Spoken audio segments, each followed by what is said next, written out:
Listen, I'm not going to lie to you. If you're a Grizzlies fan, this is going to be tough to watch. Because really my central argument is that the Grizzlies are better without Ja Morant. That was just some Hawaiian punch that crashed into a bag that it's for a Yankee swap. It's a long story. Memphis Grizzlies are better without Ja Morant. And I know gut instinct, you're like, dude, number 2 overall pick, most improved player candidate. The guy's been putting up like 24 points and 10 assists a game before the injury. Are you fucking out of your mind? He's, one of the best point guards in the league. Trajectories through the roof. Numbers have gone up every year, more or less. Understandable. But the thing is, we've had enough sample size here where it's starting to seem like it's not a fluke that the Grizzlies are winning games without him, and we're about 500 with him. So they were 9-10 this year with him. They're up to like 9-1 without him. And if you look at the defensive numbers, like there is a stark difference between, pre-injury Ja defense and post-injury Ja defense. I mean, just looking at points allowed, which, is a pretty clear indicator of, defensive ability. Before Ja, I think you're averaging like 116, you'd see a 130 in there and 120s and stuff like that. After the injury, I mean, they've been allowing like 90 points, most like single digits, that would be impressive. Double digit points most of the time. It hasn't affected their offense. You think about, they're not beating like bad teams. Obviously, they beat like the Heat without some of their guys, but they just beat the Trailblazers, who are not an easy win by any means. And so this is kind of concerning. If I'm a Memphis Grizzlies fan, a little bit, because my team is better without its best player, which makes zero sense when you think about it. Sometimes that's how basketball works, though, in terms of fit, in terms of culture and style. And obviously, he seems like a great leader. He seems like someone that's a team player, team guy, great personality in the locker room.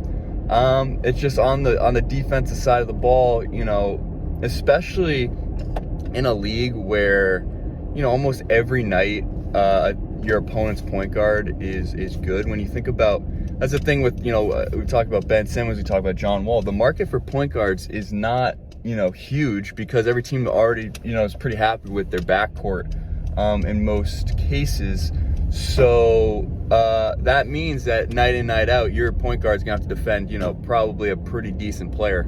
And Ja Morant is not built for that. And Tyus Jones has actually been playing really well in his absence. Desmond Bane, obviously, Steven Adams, defensive minded. I mean, Memphis has been predicated on that grit and grind for like as long as I've been alive. And Ja doesn't really fit that mold. Obviously, the most talented player on that team, most talented probably in that draft class, with Zion, maybe being the only exception. So, I don't know. That would be a really hard trade to pull, but obviously Ja would gain a lot of interest. So I'm not really suggesting that you trade Ja. It's an interesting thought experiment if you think about like what a Ja trade could look like and what that could do for Memphis. If you figure out like a Ja for Ben Simmons and you put Ben Simmons on this Memphis team, they're going to be allowing like 60 points a game. If you think about him with Bane, with Dylan Brooks, with Jaren Jackson, and then Steven Adams obviously as the anchor. I mean, that team, they're not going to. Surprisingly, Memphis has been able to score a lot too, even without Ja.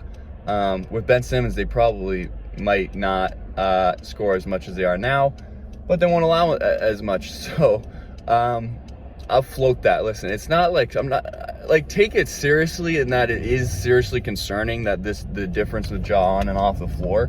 But like don't start like don't flip out at me, okay? Like, I'm just pointing out something that's a little bit alarming down in Memphis that should probably be addressed one way or the other. I don't know, like, where else you go with Ja, because again, like, the few teams that need point guards, like Boston would be an example. Maybe a Ja for Jalen or a Ja for Tatum would be kind of nuts, because Tatum would give you that primary score, and you don't lose a ton on defense anyway. That might be a little redundant on that Grizzlies roster with all the wings they got, but Ja in Boston would be wild. Maybe it's a Jalen. Jalen would make more sense. You put Ja in Boston with Tatum, because at this point, there are a lot of teams as we kind of get into the trade season or whatever, that it's like it's kind of make or break time, where it's like, are you committing to the guys you have and trying to add another piece, make a legitimate playoff run, title run, or do you kind of blow it up, or do you reorganize? Do you commit to one guy? And Boston's obviously in that position. So it's just a matter of Jalen or Jason. Not to make this more about the Celtics, but I think Jaylen Brown's someone who would probably garner a lot of interest as well. Whether he fits in Memphis, maybe not.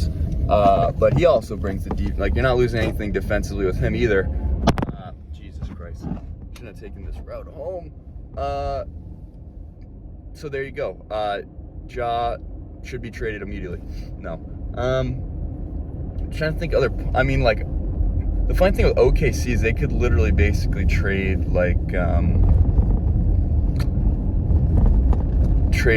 pretty much for anyone they want in terms of first. Like, any team rebuilding, like OKC could just be like with Indiana, they could literally be like, here's 4 first-round picks. Let's take Sabonis, LeVert, Brogdon, and Turner, and be like, yeah, we'll be a playoff team now. Obviously, the money doesn't work out there. That's like Indiana's entire payroll, but you get what I'm saying. But Desmond Bane has put himself in the most improved conversation as well, especially in Ja's absence. So, Kyle Anderson's probably expendable at this point. Brandon Clark hasn't played a lot. But Memphis could put together a pretty decent package. If you pair all that you pair Kyle Anderson with Ja and, Brandon Clark in there, you could get a very solid piece back. I mean, you're talking probably an all-star, maybe perennial all-star. And when you think about it, from like the way they've been going, they literally don't lose anything. Like, Kyle Anderson's been playing like 20 minutes. Or like, all right, you lose that. Ja hasn't been playing at all, so you don't lose anything there. And Brandon Clark doesn't play that much, but it's still, a solid piece. So think about it, Memphis. Get on the ESPN NBA trade machine, start plugging some numbers, and think about if you really want to pay Ja Morant a max deal when he's a defensive liability.